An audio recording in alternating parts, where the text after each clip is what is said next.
Recording in progress.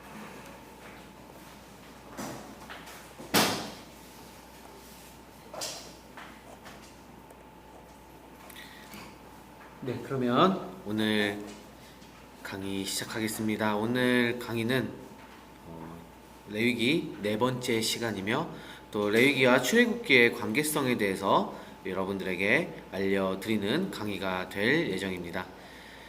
오늘 강의는 다음과 같은 목차로 진행이 됩니다. 이스라엘이 이제 이집트로 내려갔는데 그 이집트를 다시 탈출하게 됩니다. 그 탈출이 어떤 의미가 있는지를 보도록 하겠습니다. 그리고 탈출을 하나님께서는 유월절 사건과 홍해 사건으로 일으키시는데 그것은 어떤 의미가 있으며 또 그러면서 또 결론은 누가 하나님의 집에 거할 수 있을 것인가, 이 내용으로 강의를 마무리하도록 하겠습니다. 네, 이 그림은 제가 지난 시간에 보여드렸던 그림입니다. 이제 고대 히브리 유대 이스라엘 사람들이 갖고 있었던 우주론이었죠. 이 우주론에 따르면 하나님의 산에서 우리는 하나님께 예배를 드리고 제단을 쌓으며 하나님과 동행할 수 있게 됩니다. 그렇지만 하나님을 떠나면 이 스올, 지옥으로 내려가게 되죠. 죽음을 향해 나아가게 됩니다. 이스라엘에게 있어서 이제 애굽으로 내려간다, 이집트로 내려간다는 것은 스올로 내려가는 것이었습니다.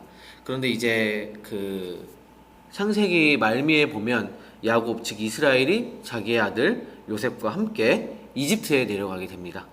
그리고 그곳에서 이제 야곱이 죽죠. 또 야곱은 이제 자기 아들 요셉에게 부탁해서 이제 이스라엘 땅에 묻게 해달라고 해서 이스라엘 땅에 묻게 됩니다. 그 다음에 요셉도 그 땅에서 죽게 됩니다. 죽는 그 순간에 그 말씀을 제가 읽어드리도록 하겠습니다.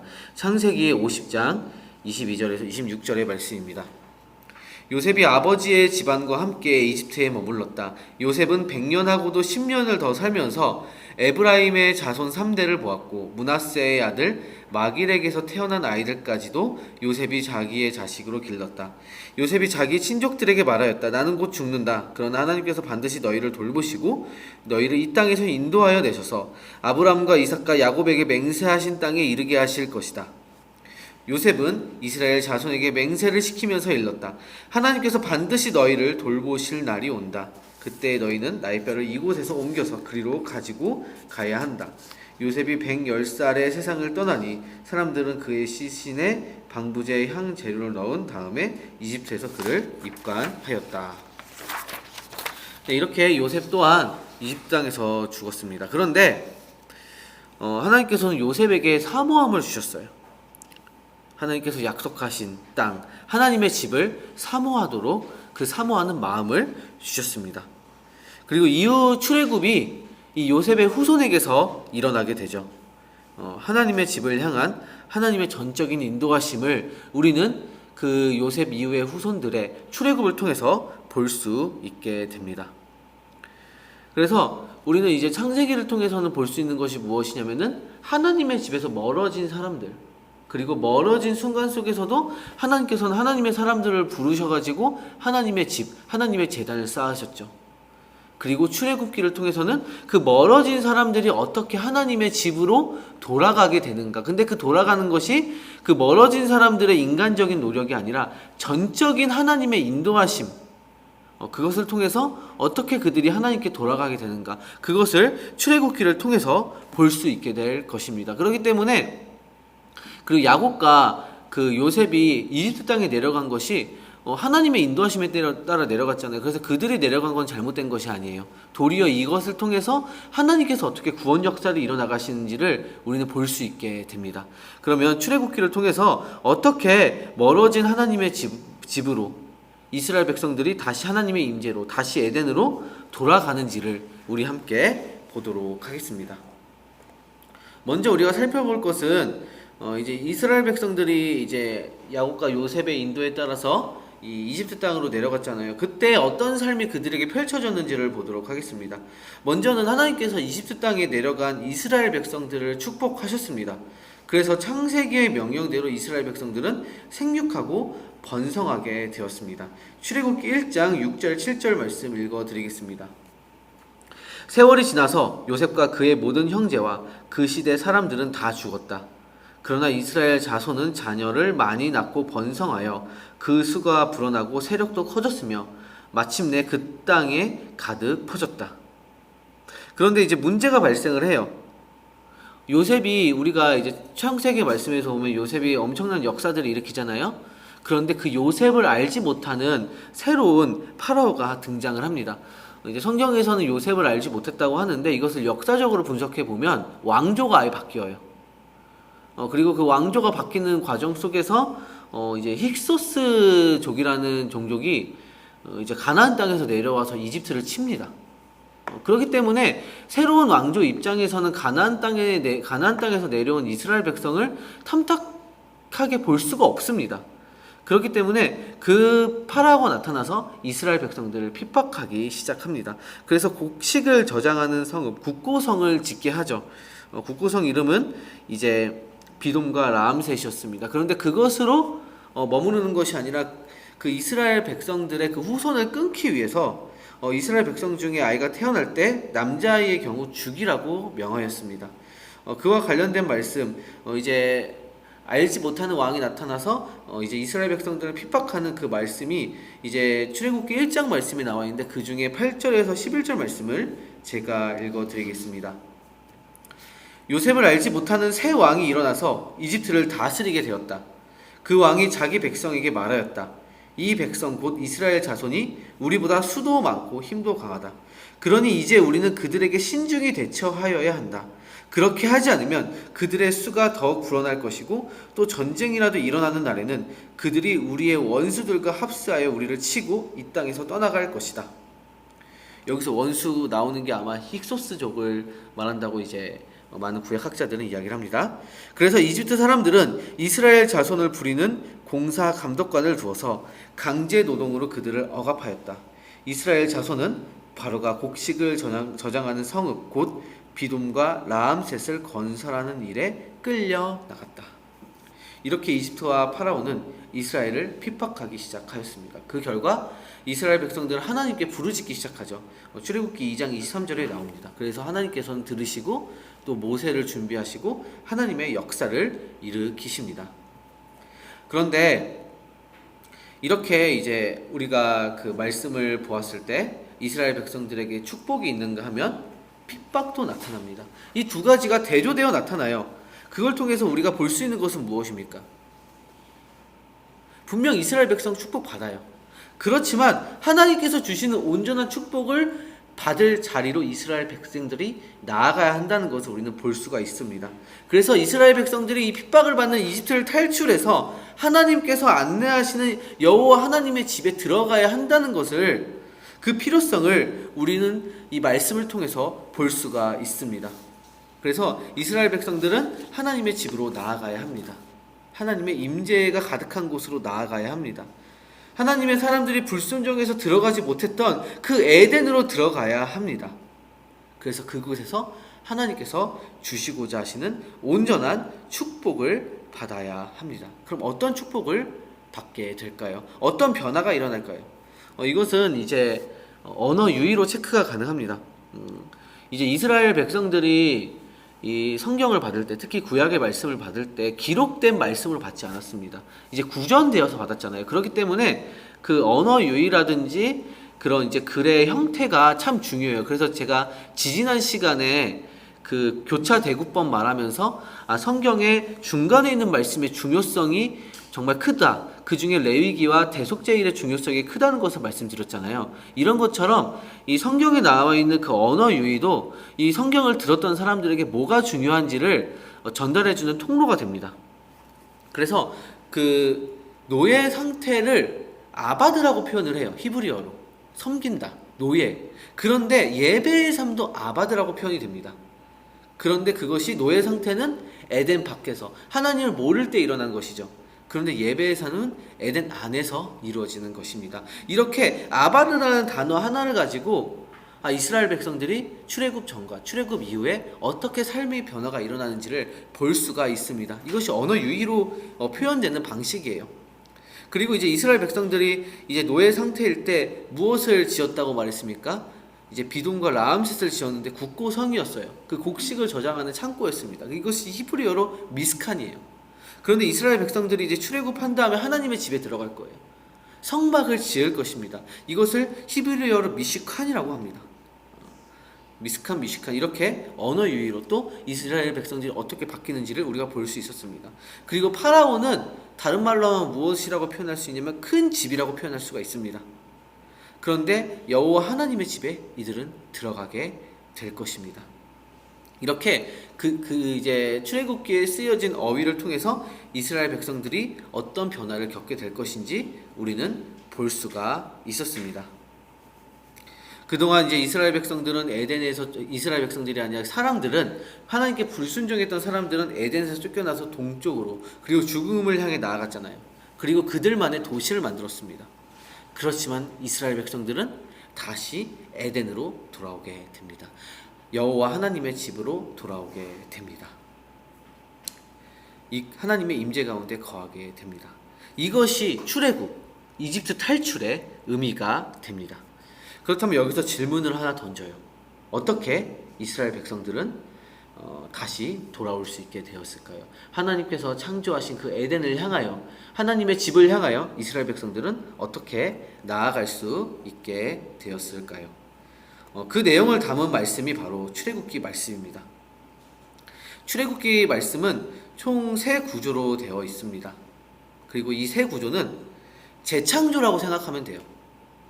이제 하나님께서 창세기 1장에서 창조를 이루셨잖아요. 그 창조의 재창조의 말씀이 무엇이냐면은 출애굽기 말씀이다. 이렇게 아시면 됩니다.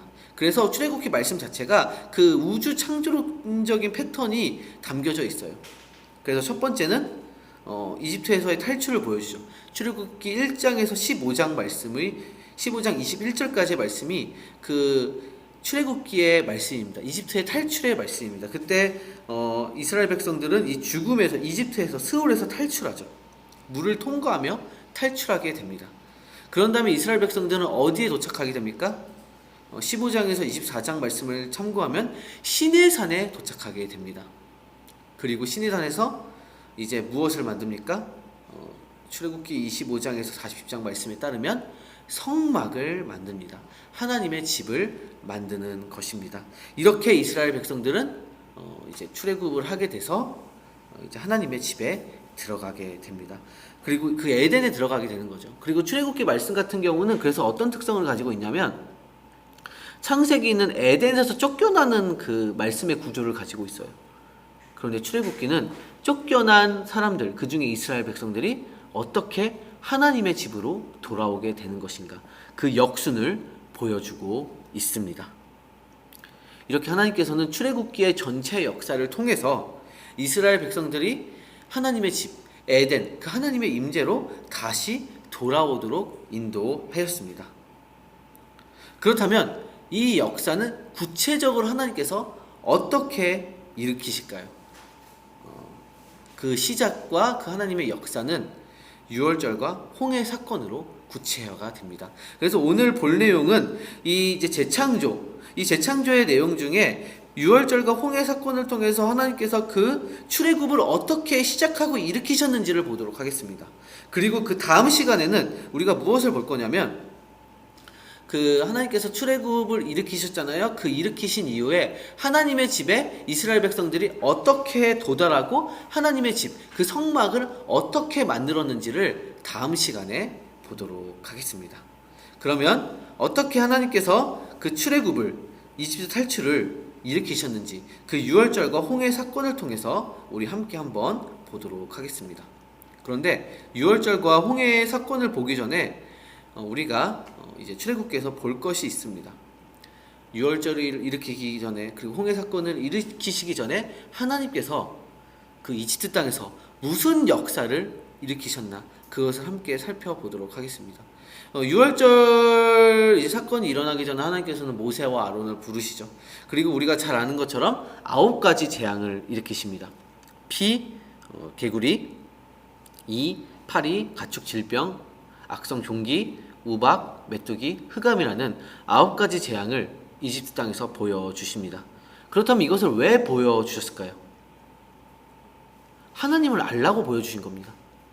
이스라엘 백성들이 하나님을 알고 이스라엘 백성들을 핍박하던 이집트 사람들이 하나님을 알라고 하나님께서는 이 9가지 재앙을 보여주신 겁니다. 그럼 하나님께서는 자신의 무엇을 알라고 하나님께서는 보여주셨을까요? 하나님의 위대하심을 알게 하시려고 이 재앙을 보여주셨습니다.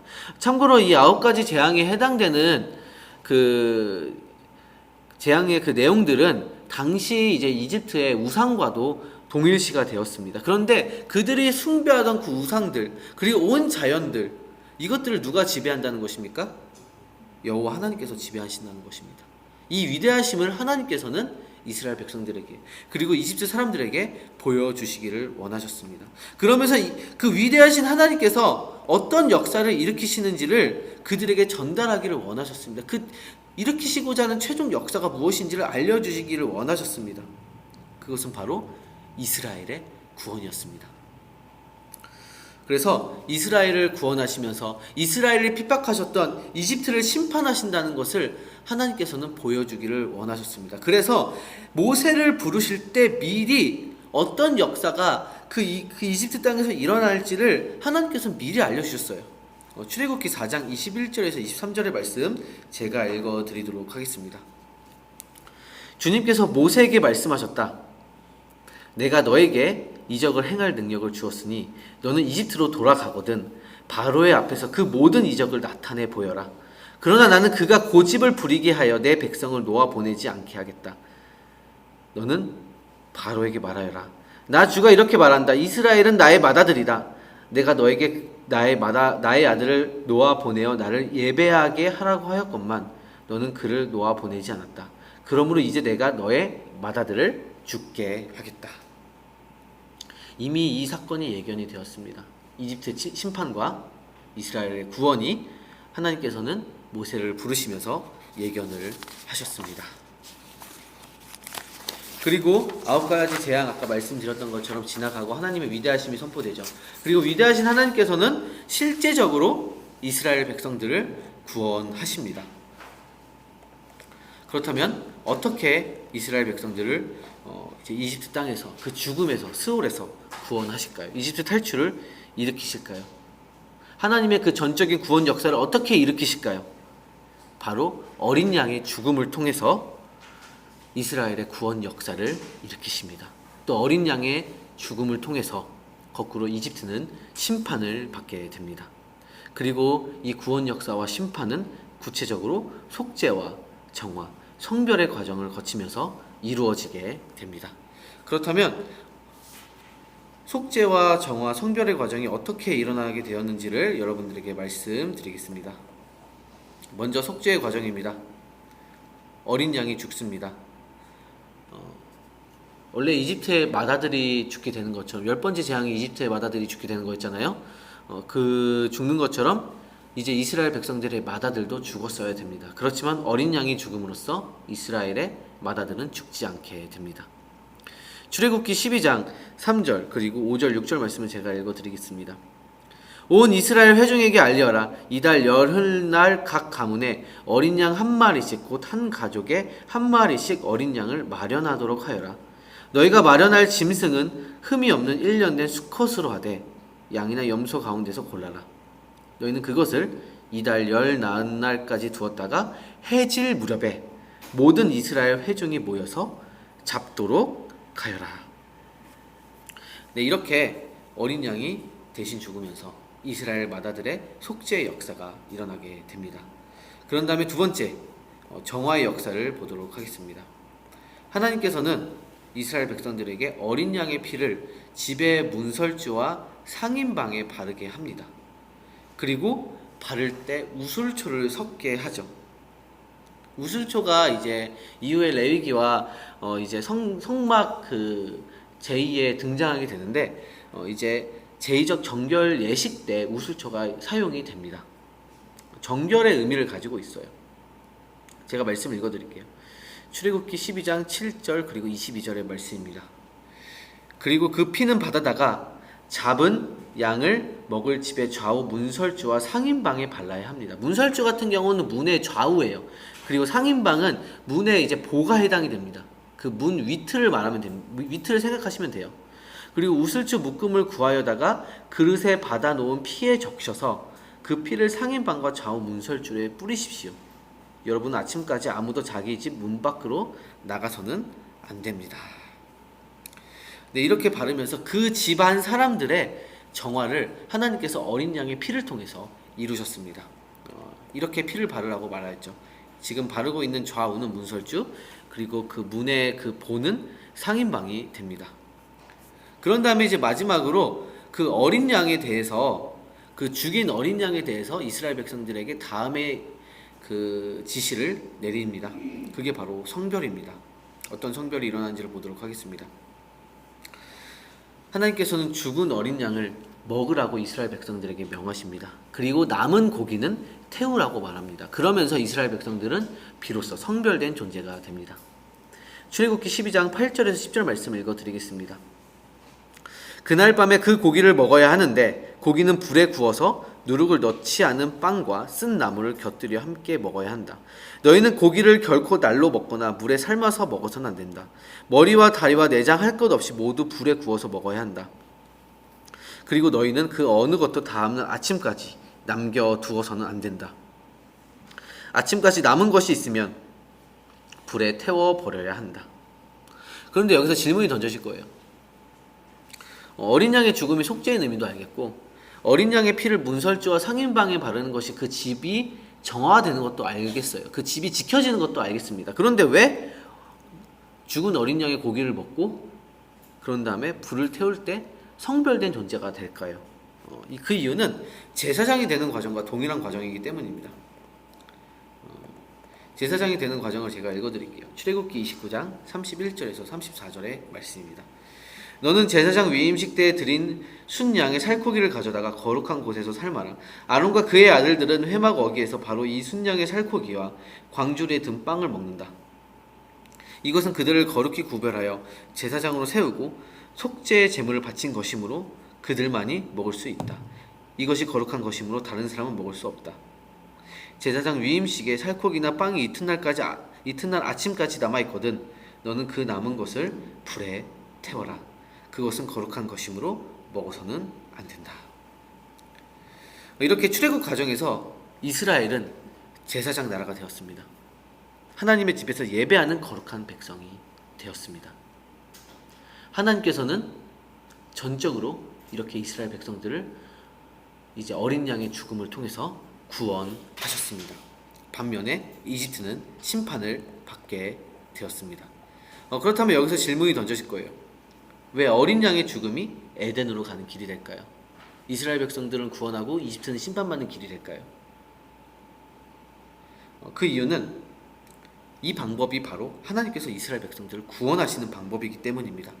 하나님께서 선택하신 방법이에요. 그렇기 때문에 우리는 하나님께서 이 어린 양의 죽음을 통해서 이스라엘 백성을 구원하셨다, 이렇게 이해하시면 됩니다. 그래서 이렇게 하나님께서는 이 방법을 통해서 어린 양의 죽음으로 이스라엘과 그리고 이스라엘의 마다들을 속죄하셨습니다. 그리고 이스라엘을 정화시키셨습니다.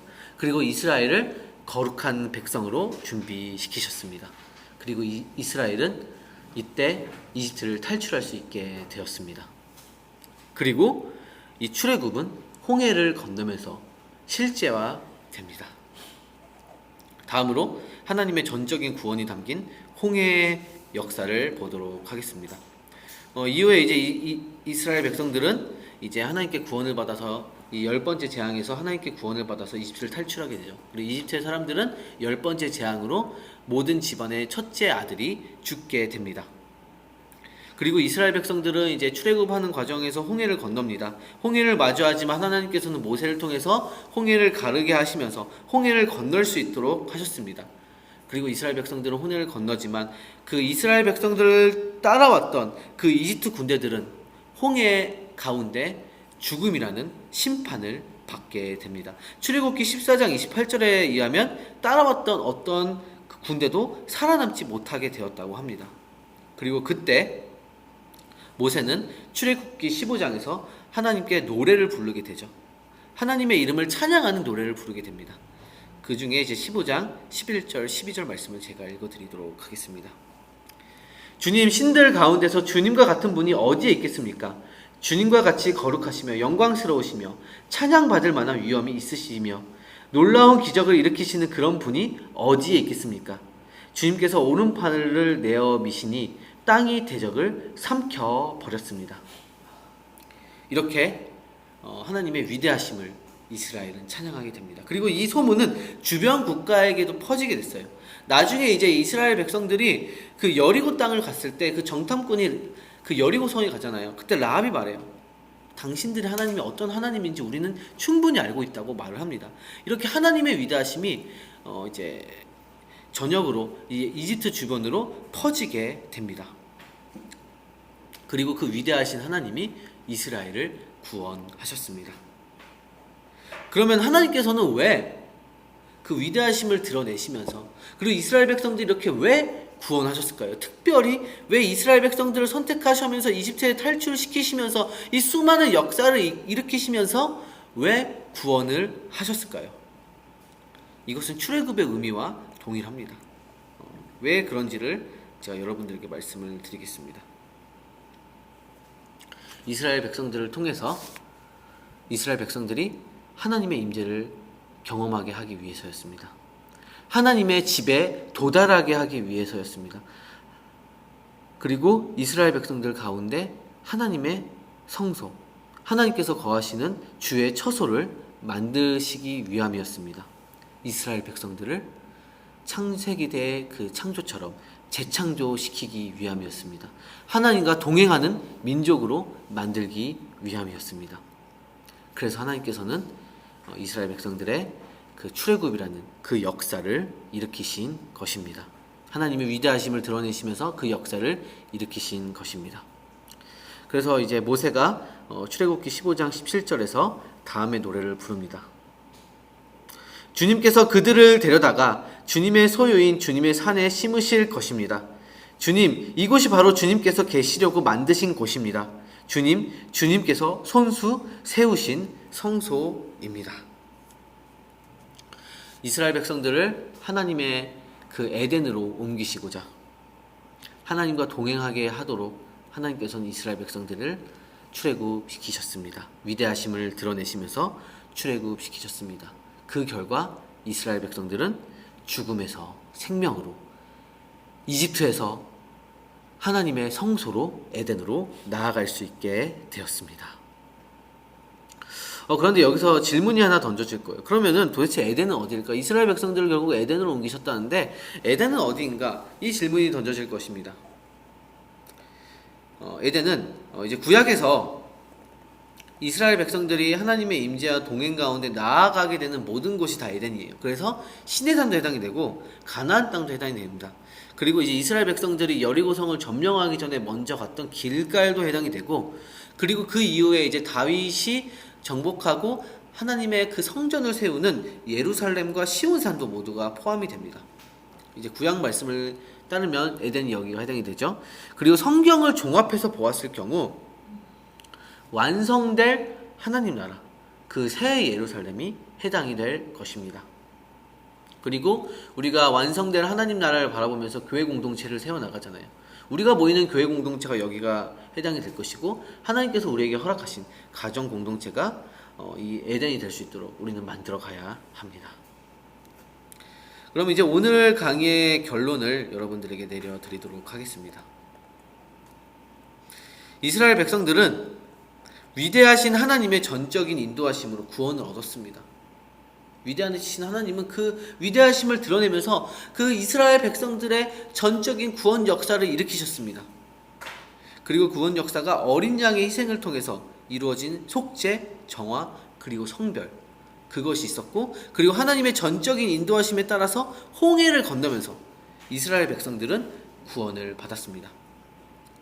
이 방법은 하나님께서 선택하신 방법입니다. 그래서 이스라엘 백성들은 이렇게 구원을 받게 되었습니다.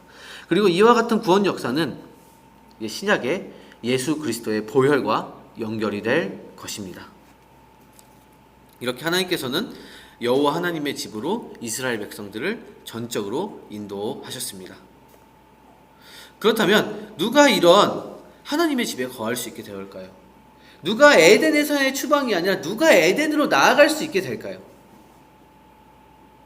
에덴으로 나아갈 수 있게 되는 사람들은 하나님께 구원을 받은 사람들입니다. 하나님의 그 전적인 구원을 받은 사람입니다.